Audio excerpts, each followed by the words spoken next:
Hi there, Saksham this side from OneGyan.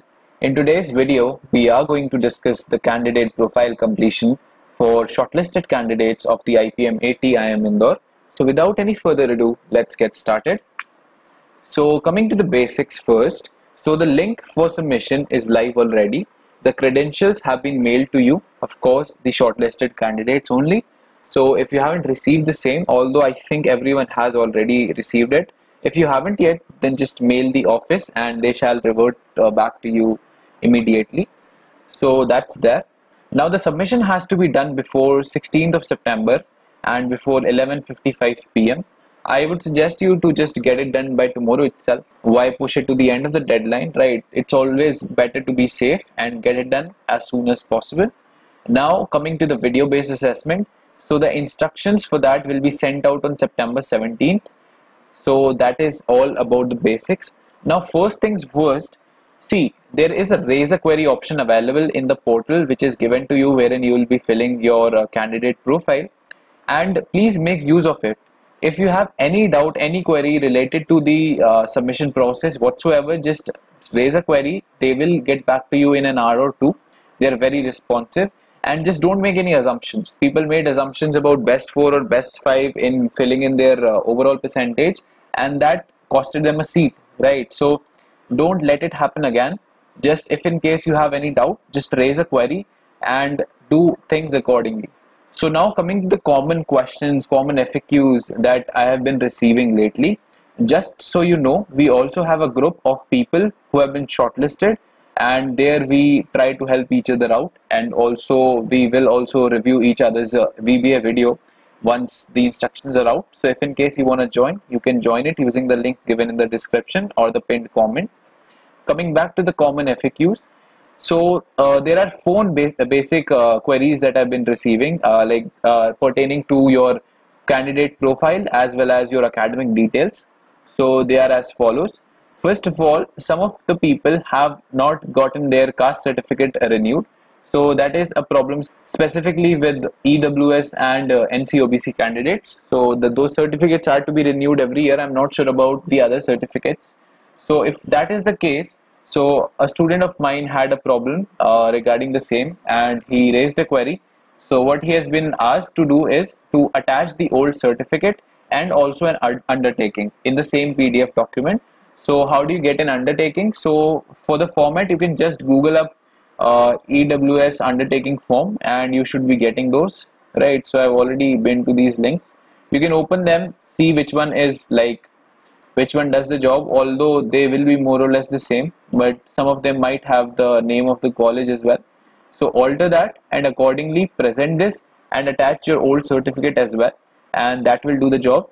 And the same can be done for other certificates as well. If you're not able to procure them at this stage, you can just leave an undertaking. And when you get admitted, if in case you actually convert the final call, that is when you have to produce your certificate. And if at that stage you're not able to do so, your admission stands cancelled. So just give an undertaking right now and just arrange the certificate as soon as you can. Another query was about the caste serial number. So again, just go to Google and search for caste serial number, OBC or whatever your category is. You will come to the list, and again you can go through this list and find the serial number for your caste according to your state and just enter it in the portal. Now coming back, so calculated age. So the form asks for calculated age, but you don't have to do anything. You just need to enter your date of birth and it will calculate by itself. So you need not worry about it.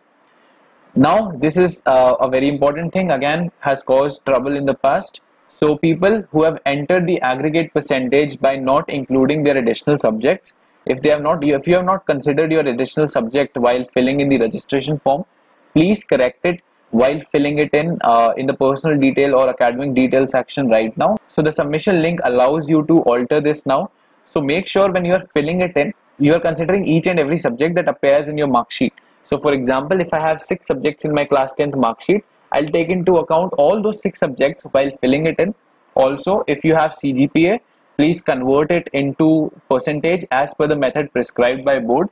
So for CBSE, it is that you multiply it by 9.5. I'm not sure about the other boards. So that is how you fill in your aggregate percentage for 10th and 12th. Make sure that you are not doing any mistake, even though your past academics are not the part of the selection process, but still it is very important that you make sure that you are entering each and everything correctly to avoid any cancellation of admission later on. Now coming to the other points. So now these are the questions pertaining to your essays and how you have been asked to fill in for your ECS. So first of all, in the last video I have mentioned something about CV because I was expecting them to ask you to upload all your scholastic achievements, ECA as a PDF. But that is not the case. They just want you to list down everything, but also make sure that whatever you are listing down over there, you have a written proof of that, a certificate, so that if in case you get in, you convert the final call and you are asked to show those documents or those certificates, you are able to do so. So only mention those things wherein you have a certificate or a written proof to back that up. But yes, CV is not required because they don't have any option to upload any document or PDF whatsoever. So now the scholastic achievements and ECA. Now one thing that we have over here is that they want you to upload your scholastic achievements or your extracurriculars at district, state or national level, right? So in that case, I'm not sure if they'll accept those in this at the school level, inter-school level or not.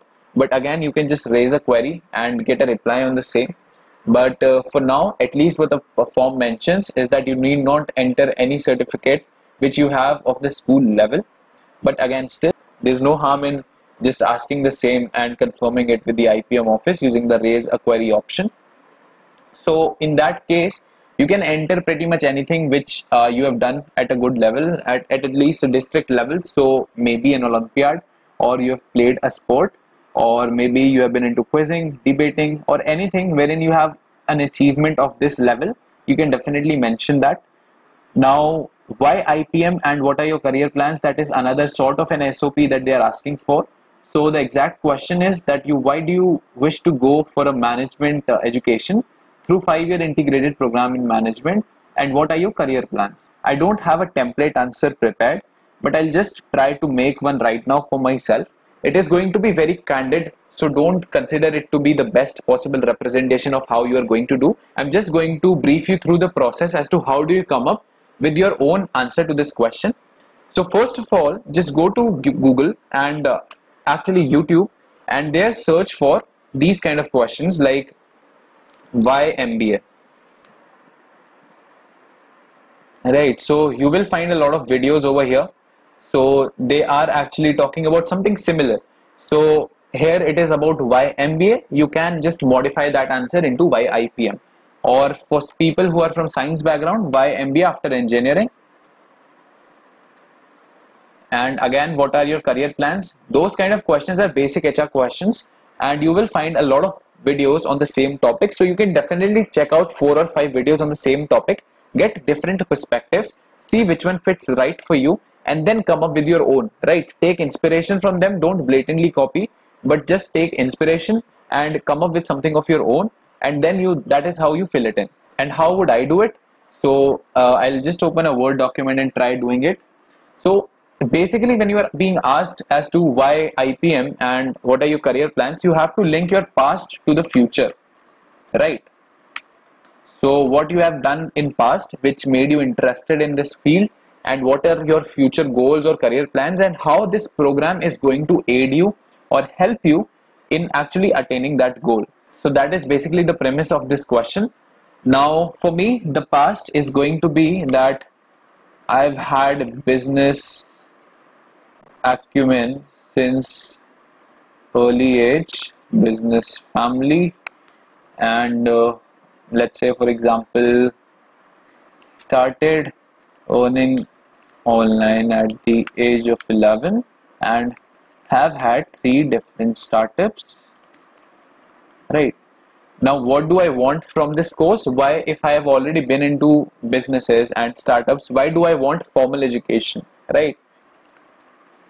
Mainly because this program will aid me with formal knowledge as to how do you develop a product or a business, and how do you go about managing it. I struggle with management part, and that is why, in order to learn how to better run a startup, maybe that is why I would want formal education, right? So how would I frame it?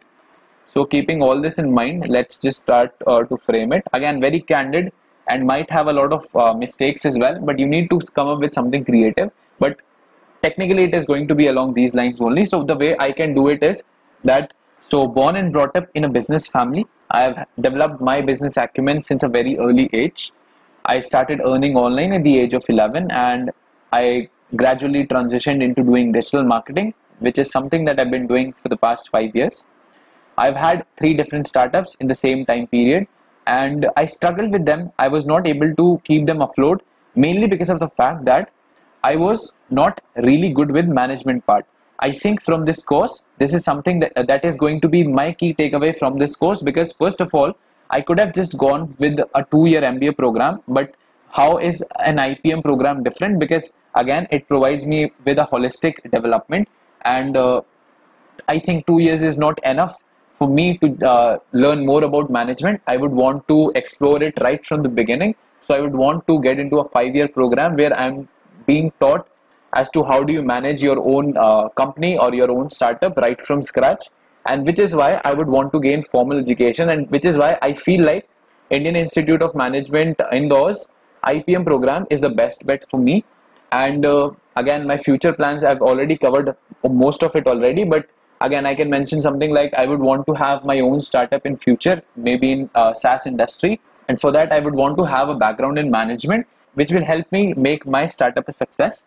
And which is why I would want to join this program. So I'm covering both the points, and you can also create something along these lines. Again, for science students, you can just mention that you were trying to explore your options and you were not clear as to what are you going to do after 12th, which is why you thought of taking science, because in that way you are keeping your options open. Also, if you can just give any examples or anecdotes, it will help a lot. So for example, I gave them an example that I am actually interested in management part because I have already had 3 different startups, right? So just like that, if you have been involved into any position wherein you had a key responsibility or you were having a managerial role, let's say for example, you organized an event in your school, or you did anything which involved managerial skills, like wherein you exhibited your managerial skills, that is something that should go here, so that you're giving them an assurance that yes, you are actually interested in it and you're not just treating it as any other option that you have, right? So that is something that I would want to emphasize on. Now, the word limit, they haven't given any, but make sure that it is not too long, right? If you're writing something which is 400, 500, 600 words long, I think it does not really make any sense. Keep it concise, but also make sure that you are covering each and everything, and try to make it a little creative, because right now what I said was very flat and plain, right? So try to make sure that you are presenting it in the best way possible, and that is how you go about doing it. Also, just to make sure, then please proofread before submitting, because any typo or grammatical error looks really bad. It shows that you were not serious enough while writing it, and you are not serious about joining this program. So it can be a negative for you. So make sure you are proofreading it before submitting, and you are also asking some of your friends to proofread the same. And that should be it. So that was it from my side. Thanks for listening to me patiently. If you have any question which I did not cover, you can comment it down, or you can as well join our Telegram group. And you can like the video, subscribe to the channel for more updates like this, and share it with your friends who might find it helpful. That's it for today. Thank you and have a good day.